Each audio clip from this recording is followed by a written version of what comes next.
teman-teman semuanya, selamat datang lagi di channel aku dan selamat datang juga di Psoriasis Talk number 58.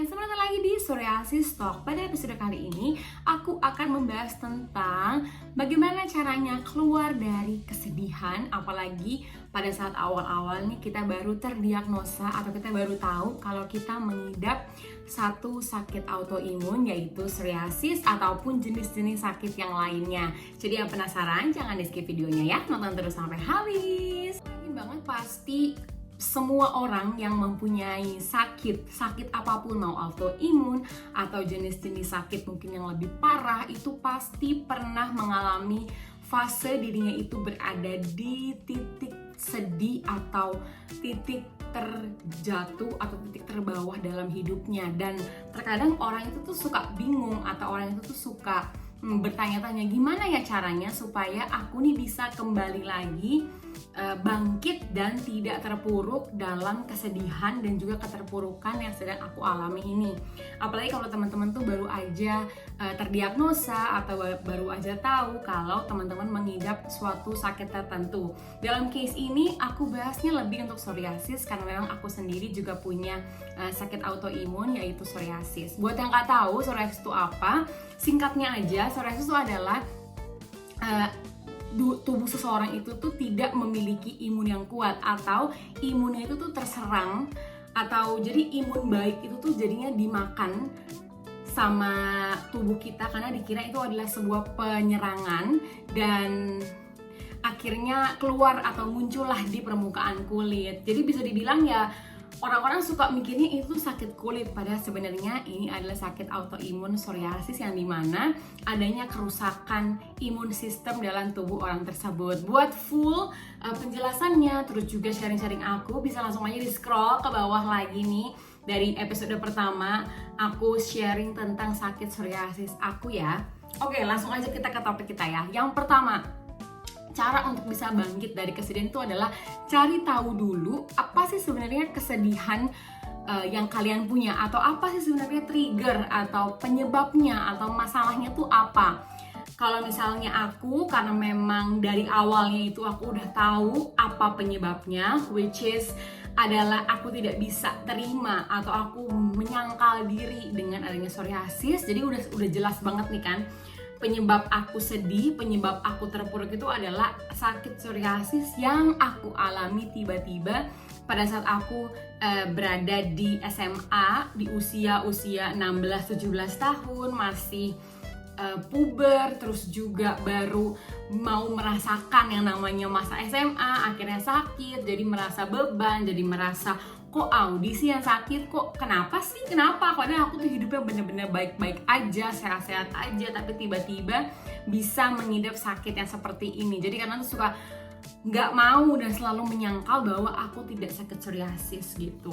Jadi memang kunci penting pertama adalah cari tahu dulu nih apa penyebab kamu sedih atau apa penyebab kamu terpuruk. Karena kadang tuh orang, menurut cerita-cerita di DM aku ya di Instagram, itu tuh suka pada bilang, iya Audi, aku tuh suka bingung, kayak aku tuh suka tiba-tiba sedih sendiri, tiba-tiba nangis sendiri, tiba-tiba emosional, kayak aku nggak tahu tapi penyebabnya tuh apa. Jadi makanya harus yang pertama terutama adalah dicari tahu dulu nih apa penyebab dari kesedihan dan juga keterpurukan kamu.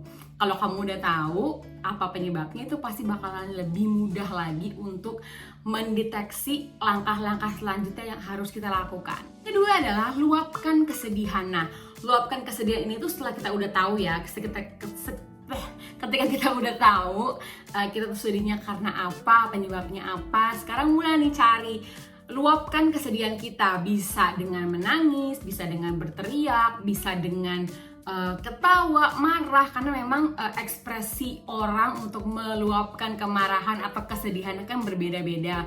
Jadi memang bisa disesuaikan aja nih sama teman-teman tuh enaknya atau comfortable-nya tuh pakai cara yang mana. Kalau aku sih memang kan anaknya tuh cengeng minta ampun, jadi aku tuh lebih suka cara yang nangis. Jadi kayak lebih dinangisin, terus aku juga suka bikin-bikin video gitu di Snapchat, walaupun nggak di post, hanya di save aja untuk diri aku dan untuk menjadi bahan throwback aja atau flashback aja nanti ketika aku udah reach one point yang dimana aku udah bahagia banget, aku lihat itu lagi jadi bersyukur, wow ternyata journey aku nih mantap banget dan amazing gitu, akhirnya aku bisa berada di titik ini. Padahal dulu aku pernah di titik tersedih yang kayak gini tapi aku bisa menjalaninya. Jadi itu kayak semacam reminder juga. Jadi ketika kita udah reach one point-nya dimana kita udah bener-bener ngerasa gue tuh udah mantep banget deh hidupnya, kita harus tetap inget bahwa dulu itu tuh kita pernah kayak gitu. Dan jangan lupa untuk terima kasih sama diri kita karena mau berjuang sejauh itu untuk akhirnya sampai di titik yang tinggi yang kita ada sekarang. Jadi memang dicari aja, luapinnya juga mungkin mau cerita sama teman, sama orang tua, sama sahabat, sama pacar, sama siapapun, atau mungkin sama boneka kesayangan, sama diri sendiri, itu bebas ngomong di kaca. Itu adalah juga salah satu cara untuk kita bisa mengeluarkan emosi-emosi kita.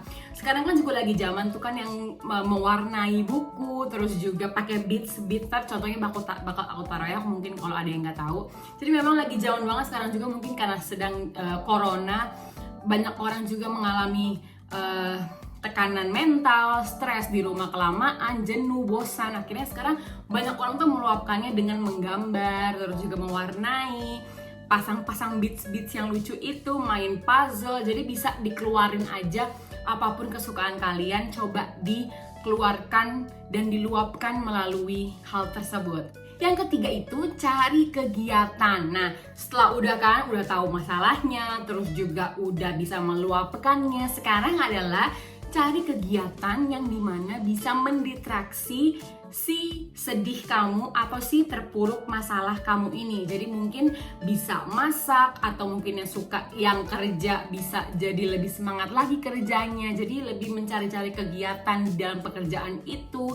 Terus juga mungkin yang suka traveling bisa pergi mungkin staycation beberapa hari dulu di hotel deket-deket rumah, karena mungkin sekarang kan sedang pandemi juga, jadi harus lebih berhati-hati. Jangan lupa protokolnya diikutin ya. Terus juga bisa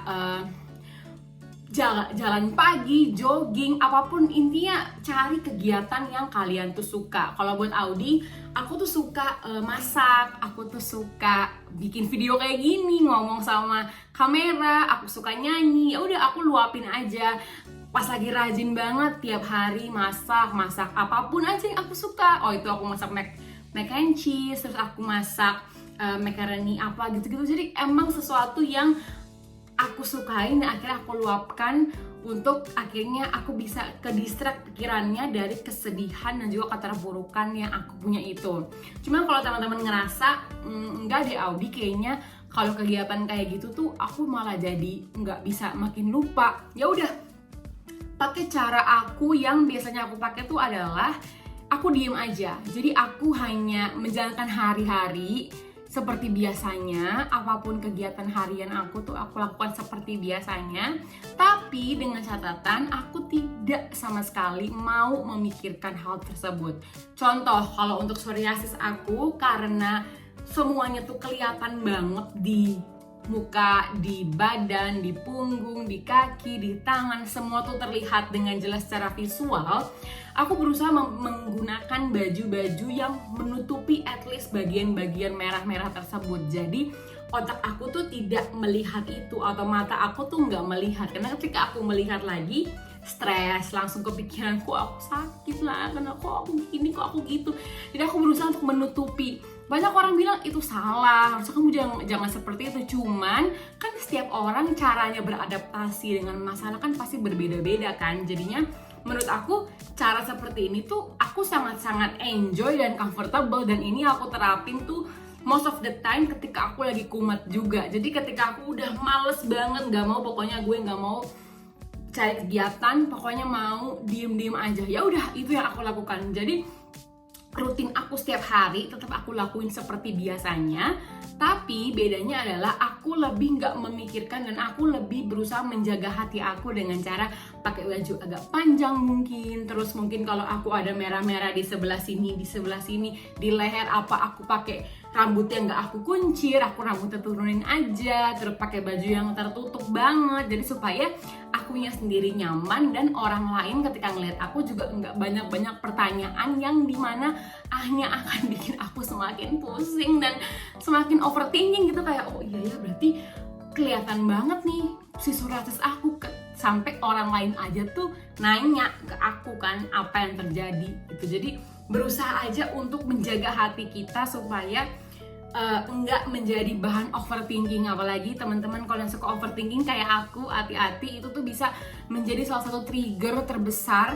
Awalnya overthinking, akhirnya stres. Kalau udah stres, kumat semuanya, langsung hentikan jari aja, keluar lagi, muncul lagi. Karena memang trigger terbesarnya adalah stres dan juga makanan. Jadi dua hal ini harus dihati-hati banget dan harus di watch out setiap harinya.